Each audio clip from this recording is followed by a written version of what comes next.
All right, are we live? All righty, Timmy. So give me like 5 or 6 top things that customers should not do during the buying process or pre-approval process, which happens all the time. What do you got for me? All the time. I mean, right off the bat, going to buy new furniture. You want to go, you're in process, you're going through underwriting, you haven't closed yet, but you want to get ready, so you go in, you buy the sectional, you're buying the couch, you're buying the riding mower, and that can be a problem. So that's a no-go. A no-go. So no big purchases. If nobody's told you, you heard it here, no big purchases before you start the pre-approval process. Don't add any new debt. And then also during that process. I've actually, being in the industry as long as we have, I've so many stories. Like I've had actually customers at the dealership, car dealership, with the sales guy, just wondering if this matters that they're getting ready to close on a new car. I'm like, you got to be kidding me. Yeah. So. And it could matter. Not in all cases. Some people are completely fine. Right, yeah. But just definitely check with your loan officer first before you do anything silly like that. You got it. Another one, grandma gives you $20,000. Do you go rush and deposit it into your bank account? Depends. If you can source, what if it's cash? Cash. So let's talk about cash. So can cash go into a bank account? Absolutely. However, 20 G is going to raise an awful lot of eyebrows, and you got to be careful about it because we have to be able to source it. So we might coach grandma to give you a gift and give you a check instead of cash, and that would be a better way to do that. And we're allowed to have gifts. Gifts are okay, but cash tends to be a no-no. Yeah, and we always brought up cash as king, but I guess in our lending world, it's really not the case. But what else we got? What about changing jobs in the middle of the process? Man, this has happened too many times. It's okay. It's not recommended, but it can be okay. But this is the situation that I ran into. Somebody was changing a job. They were envy of the salespeople and the money and the freedom, and they were leaving their salary position and going into a commission position, which they know they're going to make way more money. Right. However, their salary went from like 120 grand a year all the way down to like 60. And then it was commission based from that point. Now, I agreed that he's probably doing way better now, but it crushed us. There was like, listen, we just went to a $60,000 salary. You don't have a history of earning commissions. You don't ever make commissions for the last 10 years, and you just jump ship. That doesn't work. Right, you could go 1099 to W-2, but going W-2 to 1099, it's looked at differently. Yeah, 1099, you're considered self-employed. You need 2-year history, 2 years of returns. Yeah, so if you change that up, hey, I'm at a startup company now, but they're paying me more money. They're not withholding any taxes, and they're going to 1099 you to not put you officially on the books. That's going to kill the deal. Absolutely. Yeah. What else we got?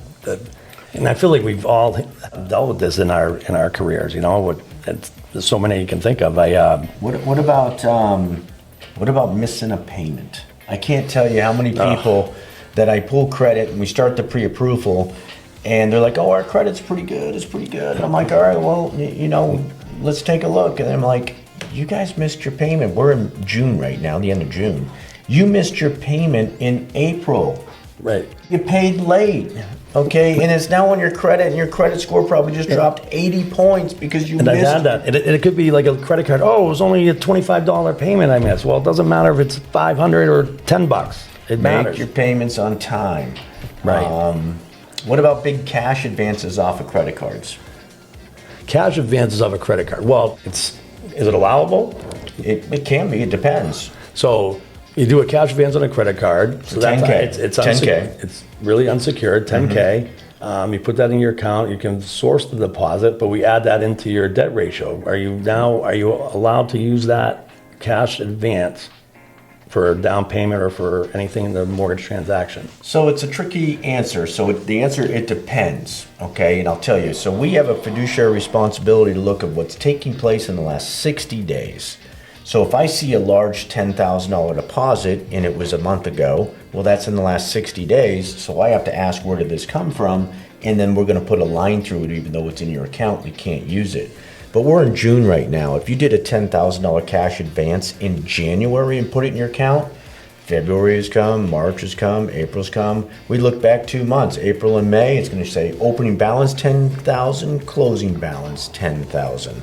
So we're not going to look at that. We're not going to be like, hey, where did this 10 G's come from? Because we only look back 60 days.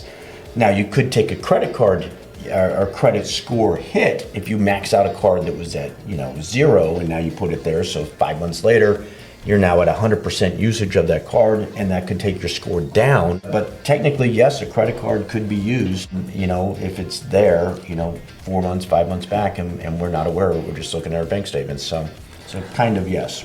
Here's one that's not really during the process. What about you have buyers out there that are going shopping for the house before getting pre-approved? It's kind of like, picking out the wedding venue before you propose, so something that you should definitely. Some people might already know where they want to get married, but listen, I here's my take on that. I think one of the things that's really important about real estate is, as a buyer, you have to become an expert in the market.